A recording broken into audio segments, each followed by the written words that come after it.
My name is Sharon Hirsch, and today is September 1st, 2020.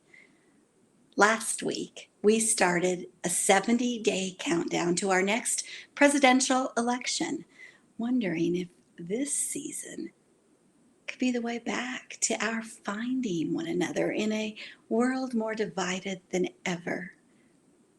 I invited you to join me every Tuesday for the next few weeks for a short video where we talk about it. How did your last week go? On Sunday, I was in the drive-thru at Starbucks when the truck in front of me made a sudden move to back right into me. I honked my horn and it stopped. And then the driver gunned on the gas pedal and backed straight into my bumper. My daughter jumped out of the car to run up to see if they saw us, and the passenger acknowledged they saw us all right, with an obscene gesture and a mouthful of words I won't repeat today. After a few minutes, the driver peeled out of the parking lot and we continued in the drive-thru.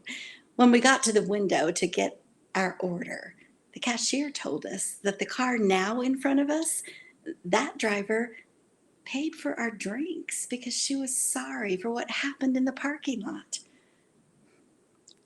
That sums it up for me. In the same drive-thru, the worst and best of us was revealed, and I was left feeling shaken, grateful, and unsure of who to trust. Belonging can feel fleeting.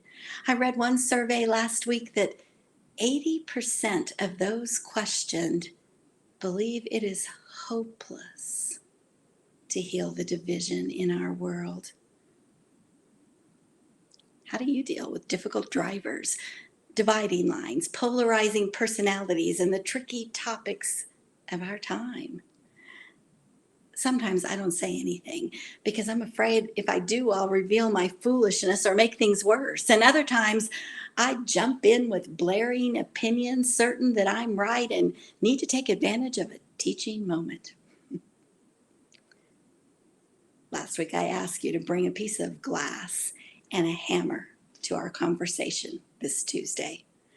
And I'm going to invite you sometime this week to take that hammer and smash that piece of glass into 1,000 little pieces. Hammer it into dust and put it in a container to bring next week. Breaking the glass is a way of saying two things. First of all, I'm willing to break some rules in the way I engage with people, whether it's by being silent or looking for a debate, or pushing and pulling everyone to my side because I'm right. We violate love when we avoid one another because we're afraid that we don't know what to say. And we lie about grace when we argue with people when we can't even look in their eyes. We were made to live face to face, soul to soul, and social media allows us to write people off without even seeing their face. Face that reflects the image of a creator who made us to belong to one another. Secondly, breaking the glass is a way of acknowledging that this season, filled with its dissension, division, disconnection, and distance, is a gift. Oh, it's a gift that may cut our hands and make them bleed when we open it, but it is a gift that can show us the way back to our true selves, to one another, to God. So I want to challenge you to do two things this week in honor of breaking the glass. First of all, say something. Maybe not about the headlines of the day. You see, there are stories of the day, and then there are stories of eternity.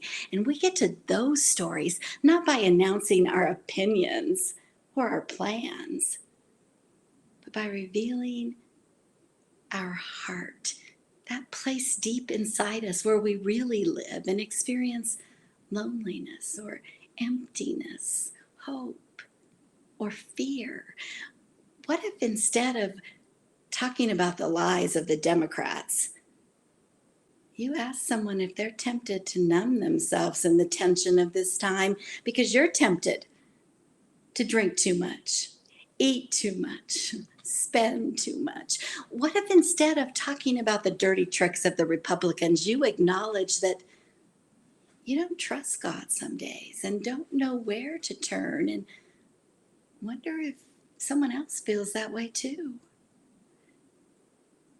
We can start a movement toward belonging when we allow our most vulnerable selves to be deeply seen and known.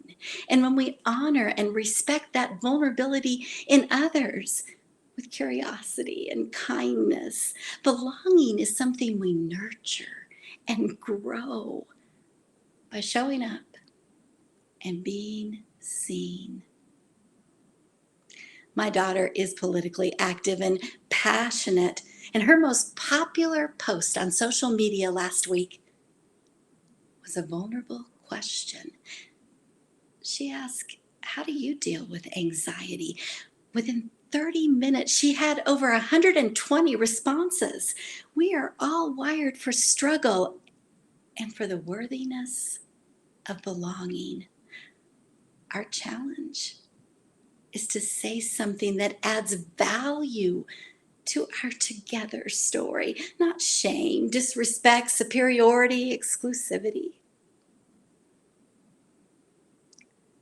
The second thing I challenge you to do to honor breaking that glass is to do something, especially if you're tempted like me to prove that you're right at every turn.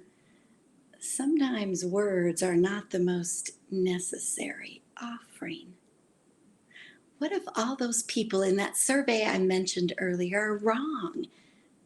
And healing the division in our world is not hopeless. I got to thinking maybe I could start with a few pair of socks. Socks can turn my world right side up if I'm willing to change the way I do some things upside down. And so yesterday I drove my raggedy self in my car with a new dent in its bumper to a nearby nursing home and dropped off 25 pairs of colorful socks. This is a call to courage and kindness. That means showing up, saying something, doing something a little out of the ordinary, out of our comfort zones. That is how we change things. This week, post about what you say and do.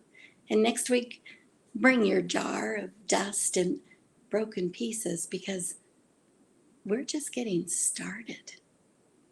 I long to believe the lyrics of Kirk Franklin and Tori Kelly in the song by King and Country. Together, we are dangerous. Together with our differences, we are bolder, stronger, braver. I will see you next Tuesday.